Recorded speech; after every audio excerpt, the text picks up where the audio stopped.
اعوذ باللہ من الشیطان الرجیم بسم اللہ الرحمن الرحیم۔ ناظرین کرام السلام علیکم ورحمۃ اللہ وبرکاتہ۔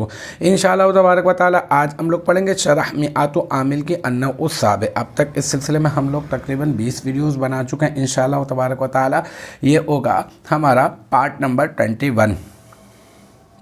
ہم لوگ پڑھنے اسما پر عمل کرنے والے حروف کے اسما، ایسے اسما جو فعل مضارع پر عمل کرتے ہیں ان کے معنی میں ہو کر من کے بارے میں اور ماں کے بارے میں اور ایون کے بارے میں پڑھ لیا۔ متا کے بارے میں نے آپ کو بتا دیا ہے، میں نے کہا تھا کہ متا کی مثال اگلی ویڈیو میں دیں گے، تو آج ہم لوگ اس کی مثال کو ہی کوٹ کر رہے ہیں اور اب ہم ایسے ہی کریں گے کہ یہیں پر یہ والی مثال دے کر اب اس کا آگے سے جو ہے وہ تعلق نہیں جوڑیں گے۔ تو مثلو متا تذہب اذہب، ٹھیک ہے۔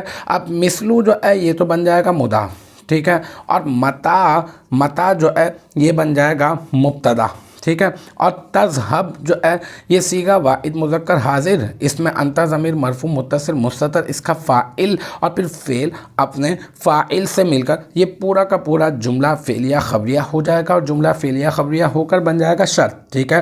اور پھر اذہب یہ صیغہ واحد متکلم فعل مضارع مثبت معروف، اس میں انا ضمیر مرفوع متصل مستتر، اس کا فاعل اور پھر فعل اپنے فاعل سے مل کر جملہ فعلیہ خبریہ ہو کر بن جائے گا جزا، پھر شرط اپنی جزا سے مل کر یہ بن جائے گا متا مبتدا کی خبر، شرط اپنی جزا سے مل کر جملہ شرطیہ ہو کر بن جائے گا متا مبتدا کی خبر، اور پھر متا مبتدا اپنے خبر سے مل کر بن جائے گا جملہ اسمیہ خبریہ۔ تو الحمدللہ یہ ہمارا پارٹ نمبر 21 بھی اپنے اختتام کو پہنچا۔ مجھے امید ہے کہ یہاں تک کی جو بات ہے وہ آپ کی سمجھ میں آ گئی ہوگی۔ انشاءاللہ تبارک و تعالی نیکسٹ ٹائم اگلی ویڈیو اگلی کلاس کے ساتھ ملاقات ہوگی۔ جب تک آپ اپنا بہت خیال رکھیے گا۔ وآخر دعوانا الحمدللہ رب العالمین۔